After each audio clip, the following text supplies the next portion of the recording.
जब बात आती है फिलिस्तीन और इजराइल के जंग की, तो जहन में हाल में हो रहे फिलिस्तीन और इजराइल के बीच मतभेदों का ख्याल आता है। और फिलिस्तीन और इजराइल का इतिहास बहुत ही पुराना है। शायद इसके इतिहास के बारे में लोग कम जानते हो।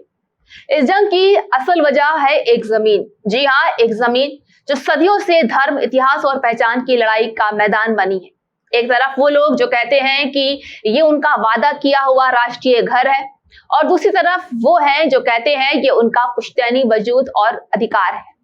इजराइल और फिलिस्तीन के बीच का संघर्ष सिर्फ एक सीमा विवाद नहीं, बल्कि एक पूरी सदी की टूटी उम्मीदों, धोरेवादों और छले गए लोगों की कहानी है। ये कहानी है उस आग की जो कागजी समझौते से नहीं, इंसाफ से बुझेगी, अगर कभी बुझी तो। वो कहावत है ना, if two fishes are fighting in a pond then an Englishman must have passed bye.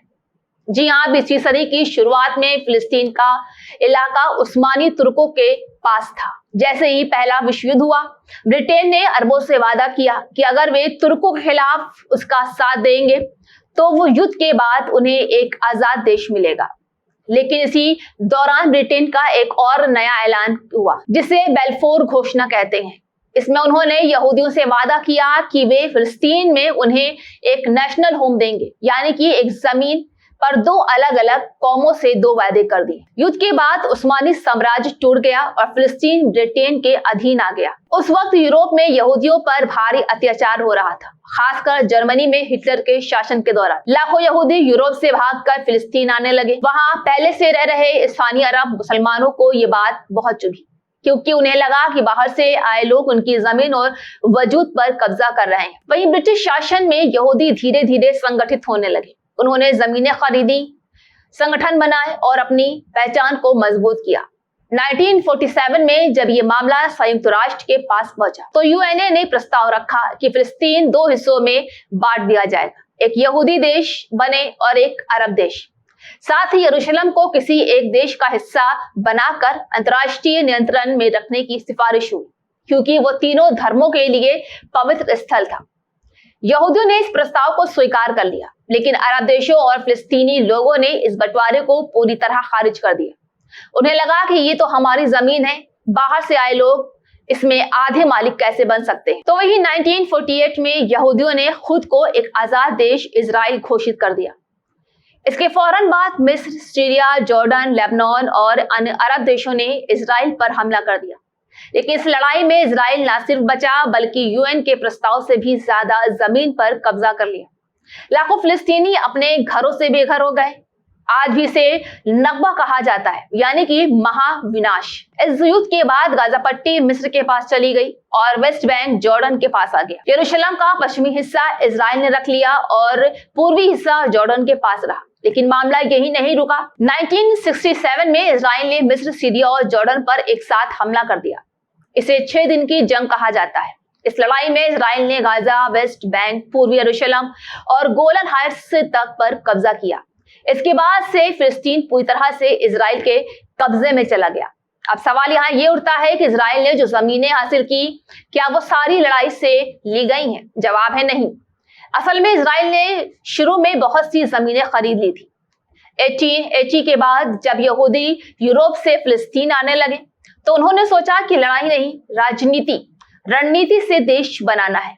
उन्होंने यहूदियों का एक फंड बनाया, जिसे जेविश नेशनल फंड कहा गया, और इसके जरिए जमीन खरीदनी शुरू की। ये जमीनें आम फिलिस्तीनी किसानों से नहीं, बल्कि उन अरब जमींदारों से खरीदी गई जो दमिश्क, बेरूत या मिस्र में बैठते थे और जमीन की वैल्यू से ज्यादा पैसे पाकर बेच दिया करते थे। वह यरूशलेम और अल-अक्सा मस्जिद के पास की कई जमीनें भी इन्हीं तरीकों से खरीदी गई थी। उस समय उस्मानी सरकार की नीतियों के तहत जमीन की रजिस्ट्री होती थी। बाद में ब्रिटिश शासन में और फिर जॉर्डन शासन के समय में भी ये प्रक्रिया चलती रही। कई जगह यहूदियों के पास कागजी सबूत थे। जब 1967 में इजराइल ने इन इलाकों पर कब्जा किया, तो उसने उन्हीं पुराने दस्तावेजों के आधार पर अदालतों में दावे करने भी शुरू कर दिए थे। इसका सबसे तेज उदाहरण शेख जर्रा इलाका है, जो अल-अक्सा के पास है। वहां इजरायली अदालत ने यहूदियों के पक्ष में फैसला देते हुए कहा कि जमीन उनके नाम थी और वहां रहने वाले फिलिस्तीनी केवल किराएदार थे। ऐसे मामलों में इजराइल कोर्ट कानून के आधार पर फैसला करती है। जबकि फिलिस्तीन कहते हैं कि उन्हें नैतिक और ऐतिहासिक हक मिलना चाहिए। अब इजराइल और फिलिस्तीन के बीच जो लड़ाई चलती रहती है उसमें अमेरिका का इजराइल को खुला समर्थन मिलता है। अमेरिका इजराइल को हर साल अरबों डॉलर की मदद देता है, जिसमें बड़ी मात्रा में हथियार और टेक्नोलॉजी शामिल होती है। ये समर्थन सिर्फ सैन्य मदद तक सीमित नहीं है। अमेरिका हमेशा अंतर्राष्ट्रीय मंचों जैसे कि यूनाइटेड नेशन में भी इजराइल के पक्ष में खड़ा रहता है, भले ही बाकी दुनिया उसकी निंदा करे। अब सवाल यह है कि अमेरिका को इससे क्या फायदा होता है। सबसे पहले तो अमेरिका मिडिल ईस्ट में अपना एक भरोसेमंद साथी बनाए रखना चाहता है। इजराइल उसकी आंख, कान और हथियारों का ठिकाना है उस पूरे इलाके में जहां अमेरिका के कई दुश्मन या विरोधी देश हैं, जैसे ईरान, इजराइल। वहां अमेरिका के हितों की रखवाली करता है। दूसरा बड़ा कारण है हथियारों का व्यापार।